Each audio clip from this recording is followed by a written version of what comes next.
Hello student, আজকে আমাদের routine অনুযায়ী এখন ক্লাস 12 অর্থাৎ দ্বাদশ শ্রেণীর ইতিহাসের ক্লাস আছে। আমাদের 6 নম্বর অধ্যায় আলোচনা হচ্ছিল। সাইটে দেখো তোমাদের যে 6 নম্বর অধ্যায় থেকে যে সাজেশানগুলো দিয়েছিলাম সেই সাজেশানের প্রথম প্রশ্নটা অর্থাৎ ভারতের স্বাধীনতা সংগ্রামে সুভাষচন্দ্র বসুর অবদান লেখো, এই প্রশ্নটা আজকের ক্লাসে আলোচনা করব। সবাই ভালো করে মনোযোগ সহকারে শুনবে, ঠিক আছে? এর আগের ক্লাসে আমি ক্রিপস মিশনের প্রস্তাবগুলি আলোচনা করো, এই প্রশ্নটা আলোচনা করেছিলাম। আজকে আলোচনা করব ভারতের স্বাধীনতা সংগ্রামে সুভাষচন্দ্র বসুর অবদান লেখো। তাহলে চলো সবাই মনোযোগ সহকারে ভালো করে প্রশ্নের অ্যান্সারটা বুঝে নাও। প্রথমে তোমাদের লিখতে হবে ভূমিকা। ভূমিকাটা দেখো, ভারতের স্বাধীনতা আন্দোলনের ইতিহাসে যার নামটি এক বিশাল জ্যোতিষ্কের মতো চিরদিন স্মরণীয় হয়ে থাকবে তিনি হলেন সুভাষচন্দ্র বসু। দুঃসাধ্যের সাধক, দুর্গম পথের নির্ভীক এই যাত্রীকে বিশ্বকবি রবীন্দ্রনাথ আশীর্বাদ করে বলেছিলেন, সুভাষচন্দ্র, বাঙালির কবি আমি, বাংলাদেশের হয়ে তোমাকে দেশ নায়কের পদে বরণ করি।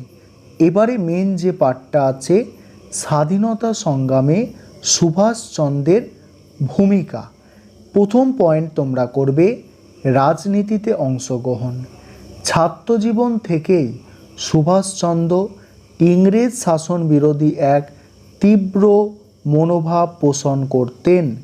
তাই তিনি ভারতীয় সিভিল সার্ভিসের লোভনীয় চাকরিকে প্রত্যাখ্যান করেন। দেশবন্ধু চিত্তরঞ্জন দাসের অনুপ্রেরণায় তিনি রাজনীতিতে অংশগ্রহণ করেন। কংগ্রেসের মধ্যে যে বামপন্থী চিন্তাধারার অনুপ্রবেশ ঘটে তাতে জওহরলালের সঙ্গে তিনিও নেতৃত্ব দেন। রাজনীতিতে অংশগ্রহণের পয়েন্টটা হলো দেশবন্ধু চিত্তরঞ্জনের মাধ্যমে তিনি রাজনীতিতে এলো। এবারে পরের পয়েন্ট দেখো, গান্ধীজির সঙ্গে মতবিরোধ। 1938 খ্রিস্টাব্দে হরিপুরা কংগ্রেসে তিনি সভাপতি নির্বাচিত হন। সুভাষচন্দ্রের সংগ্রামী দৃষ্টিভঙ্গি গান্ধীজি ও তার অনুগামীদের ক্ষুব্ধ করে।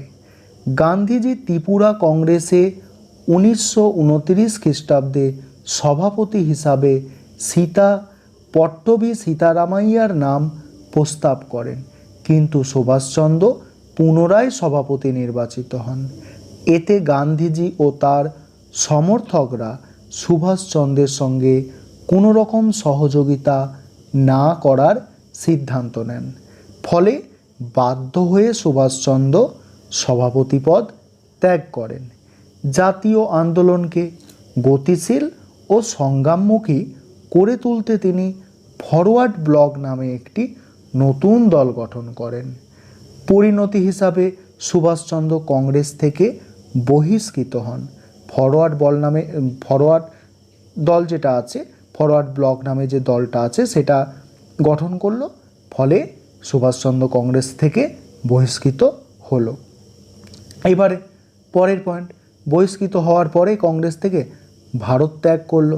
এটা ভালো করে দেখো, 1939 খ্রিস্টাব্দে দ্বিতীয় বিশ্বযুদ্ধ শুরু হলে সুভাষের যুদ্ধবিরোধী মনোভাবে উদ্বিগ্ন হয়ে ব্রিটিশ সরকার তাকে ভারত রক্ষা আইনে গ্রেপ্তার করে। মুক্তির দাবিতে সুভাষ কারাগারের মধ্যেই আমৃত্যু অনশন করেন। স্বাস্থ্যের অবনতি ঘটলে পুলিশ তাকে স্বগৃহে অন্তরীণ করে রাখে, অর্থাৎ নিজের গৃহের মধ্যেই বন্দি করে রাখে, সুভাষের ঘরে আর কি। কিন্তু ব্রিটিশের কড়া পাহারা এড়িয়ে জিয়াউদ্দিনের ছদ্মবেশে সুভাষ দেশ ত্যাগ করেন 17ই জানুয়ারি 1941 খ্রিস্টাব্দে। জার্মানিতে কার্যকলাপ তারপর চালালো। বিদেশে গিয়ে এই দেশ ত্যাগ করার পরে দিল্লি থেকে সুভাষ পৌঁছালেন আফগানিস্তানের কাবুলে। কাবুল থেকে তিনি রাশিয়ায় যান ভারতবাসীর স্বাধীনতা লাভে রুশ সাহায্যের লক্ষ্যে। কিন্তু রুশ রাষ্ট্রপ্রধান স্টালিন এই সময় রাশিয়ার ওপর জার্মানির সম্ভাব্য আক্রমণের পরিস্থিতিতে ইংরেজদের সঙ্গে মিত্রতা আশা করেছিলেন। তাই সাহায্যের কোনো আশ্বাস না পেয়ে তিনি বিমানযোগে জার্মানির বার্লিনে চলে যান। বার্লিনে সুভাষ জার্মানির পররাষ্ট্রমন্ত্রী রিবেনট্রফের সঙ্গে দেখা করেন এবং জার্মানির সহযোগিতায় ব্রিটিশ বিরোধী প্রচার ও বন্দি 400 ভারতীয় সেনাদের নিয়ে একটি মুক্তি সেনা গঠনের প্রয়াস চালাতে থাকেন। জার্মানির বিদেশ দপ্তরের তথ্য কেন্দ্রের সহায়তায় সুভাষচন্দ্র গঠন করেন ওয়ার্কিং গ্রুপ ইন্ডিয়া, যা স্পেশাল ইন্ডিয়া ডিপার্টমেন্টে রূপান্তরিত হয়। 1941 খ্রিস্টাব্দের শেষ দিকে সুভাষচন্দ্র বার্লিনে দেখো কি করলো, গিরিজা মুখার্জি, এম আর ব্যাস, SCN নাম্বিয়া সহ 20 জন ভারতীয়কে নিয়ে গঠন করলেন ফ্রি ইন্ডিয়ান সেন্টার। এর মুখপত্র হয় ইংরেজি ও হিন্দি দ্বিভাষিক পত্রিকা আজাদ হিন্দ। একটা পত্রিকার নাম ছিল আজাদ হিন্দ।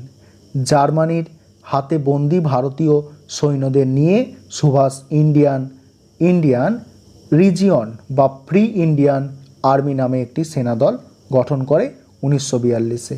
এটাই ছিল আজাদ হিন্দ ফৌজ গঠনের প্রথম পরিকল্পনা। উল্লম্ফনকারী বাগ্র অর্থাৎ লাফিয়ে যাচ্ছে বাঘ, এরকম ছিল আজাদ হিন্দ বাহিনীর প্রতীক। আর এই সেনাদল সুভাষচন্দ্রের দেশপ্রেম ও বিপ্লবী আদর্শের প্রতি শ্রদ্ধাশীল হয়ে সর্বপ্রথম তাকে নেতাজি অভিধায় ভূষিত করে এবং জয় হিন্দ ধ্বনি দিয়ে অভিবাদন জানায়। ভারতীয় স্বাধীনতা সংগ্রামকে গতিশীল করে তোলার উদ্দেশ্যে তিনি Azad Hind radio, national Congress radio, Azad Muslim radio নামে তিনটি গোপন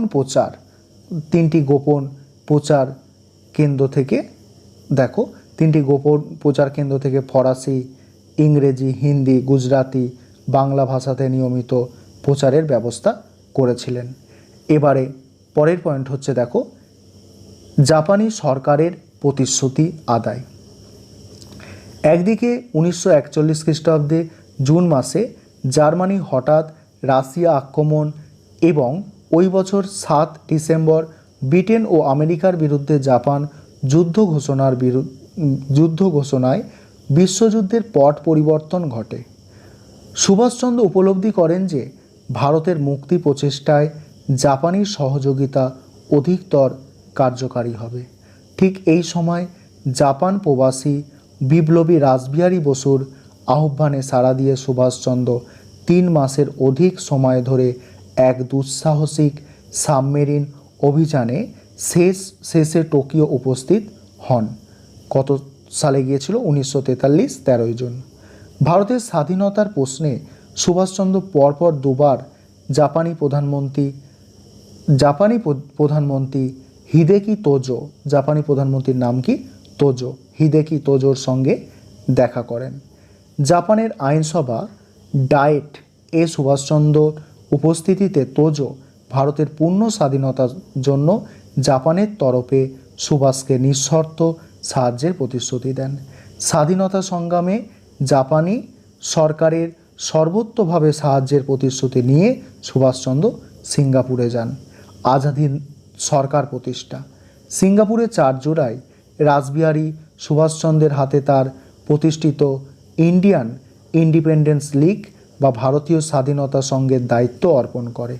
পরে 25শে আগস্ট নেতাজি আনুষ্ঠানিকভাবে আজাদ হিন্দ ফৌজের সর্বাধিনায়কত্ব গ্রহণ করেন এবং 21শে অক্টোবর আজাদ হিন্দ সরকার নামে অস্থায়ী ভারত সরকার প্রতিষ্ঠা করেন। এরপর আজাদ হিন্দ সরকার ব্রিটেন ও মার্কিন যুক্তরাষ্ট্রের বিরুদ্ধে যুদ্ধ ঘোষণা করেন। শেষে কি করল? দিল্লি অভিযান। 1944 খ্রিস্টাব্দে 4 জানুয়ারি নেতাজি রেঙ্গুনে এসে তার সামরিক দপ্তর স্থাপন করেন। ইতিমধ্যে আজাদ হিন্দ ফৌজ 5টি ব্রিগেডে বিভক্ত হয়ে যায়: Gandhi brigade, Azad brigade, Nehru brigade, Subhas brigade, ঝাঁসির রানী ব্রিগেড। সুভাষচন্দ্রের সেনাদলের সামনে ধ্বনি দেয় দিল্লি চলো। মানে সেনাদলের সামনে সুভাষচন্দ্র ধ্বনি দেয়, দিল্লি চলো।